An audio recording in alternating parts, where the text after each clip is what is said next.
Video शुरू करने से पहले चैनल को सब्सक्राइब करना न भूलें और हाँ, बेल आइकन भी प्रेस करें। नमस्कार, मैं सुनील वर्मा ध्येय आईएएस टीम की ओर से आपका स्वागत करता हूं ध्ये टीवी पर। हम बात करेंगे डेली करंट अफेयर्स के अपने प्रोग्राम पर, जैसा कि हम प्रतिदिन करते आए हैं। इस वीडियो में हम बात करेंगे एक बहुत ही दुखद घटना के विषय में जो हमारे और आपके बीच में घटित हुई है, जिसमें 100 करोड़ समुद्री जीव कुछ ही दिन में मर गए हैं। समझेंगे आखिर इतने बड़ी संख्या में एक साथ समुद्री जीवों की मृत्यु कैसे हुई और क्यों यह कहा जा रहा है कि आने वाले समय में यह जो 100 करोड़ का आंकड़ा है यह डबल भी हो सकता है। समझेंगे कि आखिर ऐसी भविष्यवाणी क्यों की जा रही है, आखिर यहां पर कौन सा खतरा मंडरा रहा है। आइए इसको थोड़ा समझते हैं। सबसे पहले आप नॉर्थ अमेरिका मैप को देखिए। यहां पर दो आपको देश दिखाए गए हैं, यूनाइटेड स्टेट ऑफ अमेरिका अर्थात यूएसए, दूसरा है कनाडा। इसका जो पश्चिमी भाग है इन दोनों देशों का, वह आपको दिखाया गया है कि पैसिफिक ओशन अर्थात प्रशांत महासागर से लगता है। प्रशांत महासागर से थोड़ा सा उत्तर की ओर देखिए, आपको गल्फ ऑफ अलास्का दिखाया गया है। वहीं थोड़ा दक्षिण की ओर आइए तो आपको गल्फ ऑफ कैलिफोर्निया दिखाया गया। गल्फ ऑफ कैलिफोर्निया से अगर उत्तर की ओर देखेंगे तो यूनाइटेड स्टेट ऑफ अमेरिका का जो सबसे पश्चिमी प्रांत है जो कि आपको दिखाया गया है, इसका नाम है कैलिफोर्निया। और जो कैलिफोर्निया है यहां पर जंगल का विस्तार है। वहीं जो कनाडा है तो कनाडा का जो उत्तरी भाग आप देख रहे हैं, यहां पर देखिए आपको दो जो है कि प्रांत दिखाए गए हैं। पहला जो प्रांत है वह है यूकॉन, जिसका जिक्र आगे आएगा, और दूसरा है ब्रिटिश कोलंबिया, जो कि आपको यूनाइटेड स्टेट ऑफ अमेरिका और कनाडा की बाउंड्री पर दिखाया गया है पीले कलर। अब ये जो ब्रिटिश कोलंबिया है, यहीं पर और देखिए एक नाम लिखा हुआ है वैंकूवर, जिसको आपने इतिहास में पढ़ा होगा। आप मुझे कमेंट बॉक्स में बता सकते हैं कि आखिर यहां पर कौन सी घटना घटित हुई। अभी जितने स्टेट्स हैं इनका आगे जिक्र आएगा, इसलिए इसकी जो लोकेशन है याद रखिएगा। अब थोड़ा सा एक मैप और देख लीजिए। यहां पर देखिए यूनाइटेड स्टेट और जो है कि कनाडा का जो है मैप दिखाया गया है। और अगर आप देख रहे हैं तो जो पश्चिम वाला भाग है यहां पर डार्क कलर का शेडो दिखाया गया है, जो यह बताता है कि जो पश्चिमी वाला भाग है यहां पर पर्वत और पठारी क्षेत्र का विस्तार है। पर्वत और पठारी क्षेत्र का विस्तार होने के साथ साथ पश्चिम में आपको कई मरुस्थल देखने को मिलेंगे, डेजर्ट वाले एरिया देखने को मिलेंगे। मरुस्थल की जो विशेषता होती है वह क्या होती है कि वहां पर बारिश कम होती है, टेम्परेचर ज्यादा रहता है और इसके वजह से वहां पर जीवों का पहले से ही अभाव होता है। अब इन जितनी भी चीजें हमने बताई हैं, आगे आने वाले सभी एक एक पॉइंट से मैं उसको जोड़ने का प्रयास करूंगा। कनाडा, जिसको आपने देखा, यह दुनिया का दूसरा सबसे बड़ा देश है और उत्तरी अमेरिका महाद्वीप का सबसे बड़ा देश है। इसका जो क्षेत्रफल है वो 99.8 लाख वर्ग किलोमीटर में है। और इतना बड़ा जब देश है, स्वाभाविक है हर क्षेत्र की जलवायु क्या होगी, अलग अलग होगी। इसी के कारण अगर आप दक्षिण से उत्तर की ओर जाते हैं तो आपको पता चलेगा कि आप गर्म क्षेत्र से ठंडे क्षेत्र की ओर जा रहे हैं, अर्थात निम्न अक्षांश से उच्च अक्षांश की ओर जैसे जैसे आप बढ़ते जाएंगे टेम्परेचर क्या होता जाए, कम होता जाए। ठीक इसी तरह से अगर पूर्व से आप पश्चिम की ओर जाएंगे तो भी क्या होगा, टेम्परेचर में आपको जो है कि वृद्धि होती दिखाई देगी, ध्यान रखिएगा।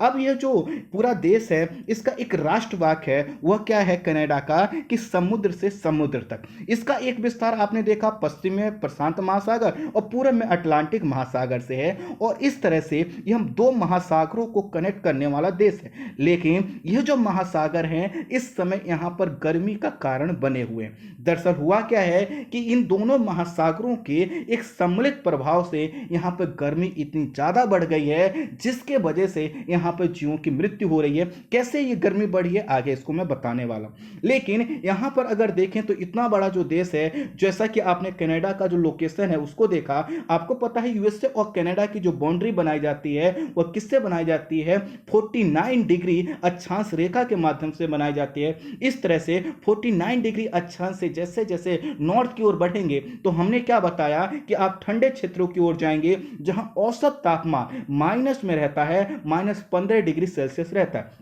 लेकिन अगर आप जो है कि जो दक्षिणी भाग है वहां पर अगर देखेंगे तो औसतन जो टेम्परेचर है वो 25 से 30 डिग्री सेल्सियस देखने को मिलेगा। 25 से 30 डिग्री सेल्सियस जो कि यहाँ का उच्च तापमान औसतन है, ये बहुत ज़्यादा तापमान नहीं होता जैसा कि हमारे यहाँ गर्मी ज़्यादा पड़ती है, क्योंकि हम क्या है निम्न अक्षांश वाले देश हैं। लेकिन यहाँ पर क्या है कि अगर यहाँ पर गर्मी टेम्परेचर जो है 50 डिग्री सेल्सियस पहुँच जाए तो समझ सकते हैं कि यहाँ के जीव हैं ये इसको अनुकूलित नहीं कर पाएंगे क्योंकि वो पहले से ठंडे क्षेत्र में रहते हैं। ऐसे में अचानक जब टेम्परेचर बढ़ता है तो उनकी मृत्यु हो जाती है। कुल मिलाकर अगर देखा जाए तो यह जो देश है कई तरह की जलवायु वाला देश है, लेकिन इस समय सभी जलवायु पर एक जो है कि यहाँ पर क्लाइमेटिक कंडीशन प्रभावी है और वह है गर्मी का मौसम। हालांकि यह जो गर्मी का मौसम क्रिएट हुआ है ये कोई नई घटना तो नहीं है, हर साल होती आई है, लेकिन इसमें बहुत कुछ ऐसा हुआ है जिसके लिए हम और आप रिस्पॉन्सिबल।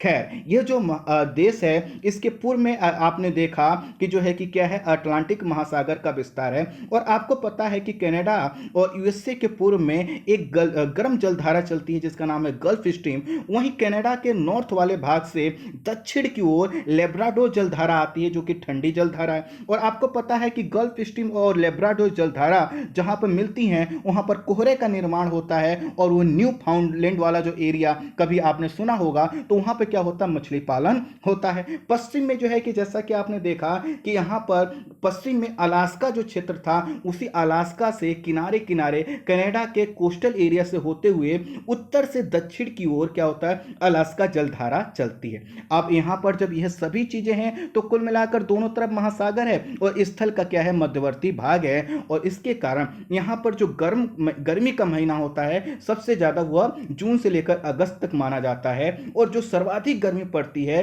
तो कनाडा का जो मध्यवर्ती दक्षिणी भाग है यहां पर गर्मी ज्यादा पड़ती है। लेकिन इस समय क्या हुआ है, कनाडा में जो है कि भीषण गर्मी पड़ रही है और इसके वजह से कई जगह जो टेम्परेचर है वो 50 डिग्री सेल्सियस पहुंच गया है। और इसके वजह से 800 से अधिक लोगों की मृत्यु हो गई। और इसके पीछे जो प्रमुख कारण है वह है हीट डोम। हीट डोम की वजह से क्या हुआ, स्थलीय क्षेत्रों के लोगों की मृत्यु हुई है, हम अर्थात इंसानों की मृत्यु हुई है। इससे ज़्यादा जानवरों की मृत्यु की सूचना नहीं है। तो जो हीट डोम है इसको क्या समझेंगे, आपको मैं मैप के माध्यम से थोड़ा समझाने का प्रयास करता हूं, लेकिन मैं आपसे रिक्वेस्ट करूंगा कि इस पर मैंने सेपरेट वीडियो बनाया है, आप उसको देख लीजिएगा। बहुत मैंने साइंटिफिक तरीके से समझाने का प्रयास किया। यहां पर देखिए, आप जहां पर कनाडा लिखा हुआ है और यूनाइटेड स्टेट लिखा हुआ है, इसी के बीच में देखिए एक रेखा खींची गई है। तो यह जो कनाडा का मध्यवर्ती भाग है, यहां पर क्या हुआ है कि अटलांटिक महासागर से अर्थात पूरब की ओर से हवाएं आई, सागर से होते हुए जब सागर से होकर वो आई तो उनमें आर्द्रता थी, नमी थी। और जब वह रॉकी माउंटेन से टकराई तो यहां पर टकराकर फिर से वो नीचे उतरी। और चूंकि जहां पर कनाडा लिखा हुआ है, यह जो दोनों देशों की बाउंड्री वाला क्षेत्र है, यहां की जो सतह है, यहां का टेम्परेचर 50 डिग्री सेल्सियस है। इसके वजह से जो अटलांटिक महासागर से गर्म हवाएं आई वह गर्म हुई और ज्यादा गर्म होकर ऊपर उठने का प्रयास की। लेकिन ऊपर क्या है, कनाडा जहां पर लिखा हुआ इसके ऊपर में जो वायुमंडल है, यहां पर एक जेट स्ट्रीम है। और जेट स्ट्रीम ने क्या किया, ऊपर उठती हुई हवा को रोक लिया और फिर से जो ऊपर उठ रही थी हवा उसको वापस फेंक दिया नीचे की ओर। और इसके वजह से यहां पर एक कुकर जैसी, जैसे कुकर जो होता है ना जिसमें हम लोग खाना बनाते हैं, जैसे उसमें क्या होता है, नीचे से टेम्परेचर ज्यादा मिल रहा होता, गैस ऊपर उठने का प्रयास करती है, लेकिन उसमें जो सीटी हमेशा अचानक तुरंत थोड़ा सा गैस बनने पर तो लग नहीं जाती। तो इसी तरह से उसमें कुकर में क्या होता है, गैस बनती रहती है। ठीक यहां पर भी क्या हुआ है, जो ये कनाडा का ये वाला जो भाग है, जो दक्षिणी भाग है, यहाँ पर क्या हुआ है, बहुत ज़्यादा गर्मी पड़ रही है। जैसे आप अल्बर्टा वाला जो प्रांत है इसको देख लीजिए, मैनिटोबा प्रांत देख लीजिए, सस्केचुआन जो प्रांत है इसको देख लीजिए, यहाँ पर भीषण गर्मी पड़ रही है। और इसके वजह से लगभग 800 लोगों की मृत्यु हो चुकी है। अब जो 800 लोगों की मृत्यु हो गई है, स्वाभाविक ही है, जो टेम्परेचर का प्रभाव है ओशन पर भी पड़ता ही। तो इसी के वजह से क्या हुआ, जो ब्रिटिश कोलंबिया जो प्रांत हमने दिखाया जो सबसे पश्चिम में है कनाडा का, वहाँ पर भी टेम्परेचर बढ़ने लगा और टेम्परेचर 49 to 50 डिग्री सेल्सियस पहुंच गया। और इसके वजह से क्या हुआ, ब्रिटिश कोलंबिया के जंगलों में आग लगने लगी। और यह जो जंगलों में आग लगी, ये 75,000 हेक्टेयर जंगल को इस आग ने साफ कर दिया। अर्थात पहले गर्मी बढ़ी, लोग मरने लगे। उसके बाद क्या हुआ, यहाँ जो ब्रिटिश कोलंबिया का जंगल था इसमें आग लगी। और जब आग लगेगी तो आपको पता है वहां से धुआं निकलेगा, वहां से गर्मी निकलेगी। और इसकी वजह से और गर्मी क्या हुई, बढ़ने लगी। और इस जंगल में आग लगने की वजह से हजारों की संख्या में जो है कि जानवर की मृत्यु हो गई। और ये जो मृत्यु हुई वह आग की वजह से तो हुई ही, गर्मी की वजह से भी हुई और पानी के अभाव के कारण हुई। लेकिन उससे बड़ी घटना जो हुई है वह कनाडा का जो पश्चिमी समुद्र तटीय इलाका है, जो वैंकूवर वाला मैंने आपको क्षेत्र दिखाया, अर्थात ब्रिटिश कोलंबिया का जो पश्चिमी भाग है, फिर से उसको मैं दिखा देता हूं, आपके लिए यूजफुल होगा। देखिए, ब्रिटिश कोलंबिया प्रांत का ये जो कोस्टल स्टेट है, जो पश्चिम वाला भाग है, यहाँ का जो समुद्र जल स्तर है, यहाँ का टेम्परेचर बढ़ने लगा। और यहाँ का टेम्परेचर बढ़ने की वजह से ये जो तटीय क्षेत्रों में 100 करोड़ अर्थात 1 अरब से अधिक जीवों की मृत्यु हो चुकी है। और जैसे जैसे अभी गर्मी वहां बढ़ रही है, कहा जा रहा है कि यह गर्मी अब क्यों दक्षिण की ओर शिफ्ट होगी। दक्षिण की ओर क्यों शिफ्ट होगी? आपको पता है कि क्या होता है, 21 जून के बाद सूर्य की किरणें दक्षिण की ओर मूव करती हैं, अर्थात सूर्य की किरणों का जो लंबवत प्रभाव है वह दक्षिण इक्वेटर की ओर शिफ्ट करता है। तो अब क्या होगा, ब्रिटिश कोलंबिया से दक्षिण की ओर सूर्य की किरणें लंबवत पड़ेंगी और अमेरिका का जो मरुस्थलीय क्षेत्र है, जो वहां का कैलिफोर्निया प्रांत है, नवादा प्रांत है, यहां पर जो डेजर्ट वाले ये क्षेत्र हैं, वहां का टेम्परेचर बढ़ेगा। और आने वाले समय में यह मरुस्थल और उसके संपर्क में जो है कि जो सागरीय क्षेत्र है, जैसा कि ब्रिटिश कोलंबिया के पास में जो सागरीय क्षेत्र था उसका टेम्परेचर बढ़ा, सागर का भी टेम्परेचर बढ़ गया। और सागर का टेम्परेचर बढ़ने की वजह से उसमें जीवों की मृत्यु हो गई। तो जैसे जैसे सूर्य की किरणें दक्षिण की ओर बढ़ेंगी तो क्या होगा, गर्म पानी दक्षिण की ओर बढ़ेगा। और आने वाले समय में जो आपका यूनाइटेड स्टेट ऑफ अमेरिका है, इसके पश्चिमी जो कोस्टल एरिया में जो तटीय क्षेत्र है, वहां पर भी जीवों की मृत्यु हो सकती है। दरअसल हुआ क्या यहां पर कि जो घटना हुई इस वजह से हुई कि अचानक यहां पर तेजी से टेम्परेचर बढ़ने लगा।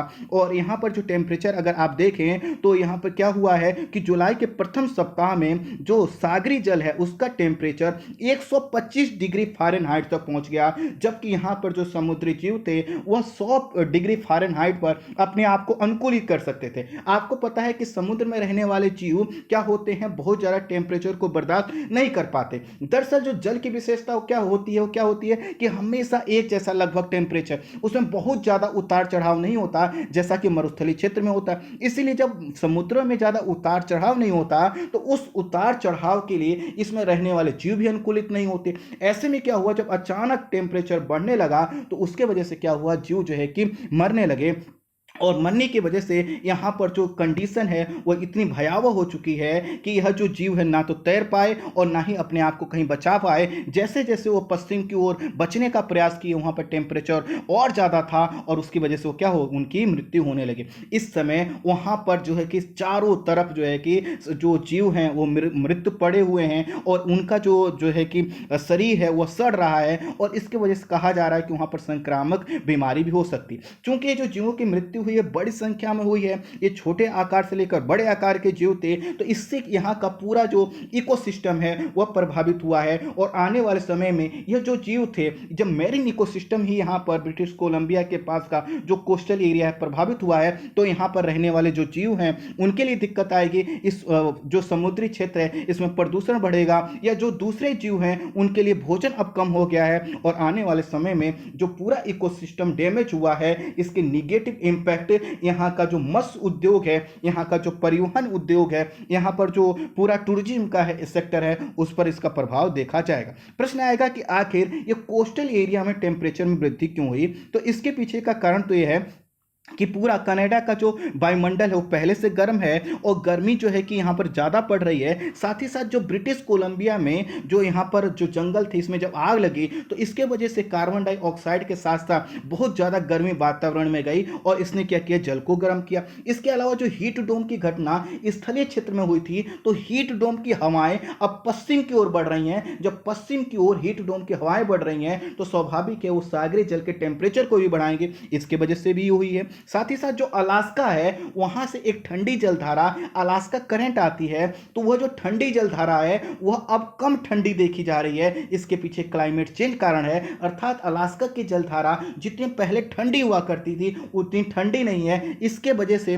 वो सागरीय जल के टेम्परेचर को जितना कम कर सकती थी वह नहीं कर पाई। इसके अलावा यह भी कहा गया है, एक मैगजीन है बर्कले अर्थ, उसने ही कहा है कि इस क्षेत्र में 50 साल में ही क्या हुआ है, 1.7 डिग्री सेल्सियस इसका टेम्परेचर में वृद्धि हुई है और इसके कारण यहाँ पर यह जो सागरी जल का तापमान बढ़ा है। आने वाले समय में चूंकि जैसे जैसे सूर्य की किरणें दक्षिण की ओर जाएंगी तो यूनाइटेड स्टेट ऑफ अमेरिका में जो मरुस्थल वाला क्षेत्र है या कैलिफोर्निया का जो जंगली क्षेत्र है उसमें क्या होगा, गर्मी बढ़ेगी। और आपने अगर आज का न्यूज़पेपर देखा होगा तो आपको पता चला होगा कि वहां पर जो है कि कैलिफोर्निया के जंगलों में आग लगने की घटना प्रारंभ होगी। आपको पता है कि जो डेथ वैली वाला क्षेत्र है ये सर्वाधिक दुनिया का गर्म क्षेत्र है। यहां पर टेम्परेचर इस समय 54.4 डिग्री सेल्सियस तक पहुंच चुका है। और जैसे जैसे डेथ वैली से टेम्परेचर नीचे की ओर अर्थात दक्षिण की ओर बढ़ेगा तो कैलिफोर्निया के जो जंगल हैं जिसमें हर साल आग लगने की घटना होती है, इस समय भी आग लगने की घटना वहां प्रारंभ हो चुकी है। और ये कैलिफोर्निया के जंगलों में हर साल करोड़ों जीवों की मृत्यु होती है। इसी के कारण कहा जा रहा है कि कैलिफोर्निया के जंगलों के साथ साथ नेवादा के जंगलों में अन्य जो है कि यूएसए और कनाडा के राज्य के जो जंगल हैं उनमें आग लगने की घटना बहुत तेजी से बढ़ रही है, क्योंकि टेम्परेचर बहुत ज्यादा है, गर्मी बहुत ज्यादा है, बिजली कड़क रही है। और साथ ही साथ जो समुद्री क्षेत्र का जल है वह उसका भी टेम्परेचर बढ़ रहा है आने वाले समय में। इसीलिए कहा जा रहा है कि इससे बहुत बड़ी चुनौती और बहुत बड़ा खतरा समुद्री जीवों के साथ साथ स्थलीय जीवों पर हो सकता है। आई होप आप समझ पाए होंगे कि मुद्दा कितना जो है कि जटिल है, कितना डरावना है कि हमारी और आपकी गतिविधियों ने समुद्री जीवों के बड़ी संख्याओं को एक ही झटके में क्या किया, उनका जीवन का अस्तित्व समाप्त कर दिया। इसीलिए कहा जाता है कि जो क्लाइमेट चेंज है उसका जो भयावह रूप, क्या ये तो सिर्फ अभी ट्रेलर है। अगर हमने इसको सचेत नहीं हुए,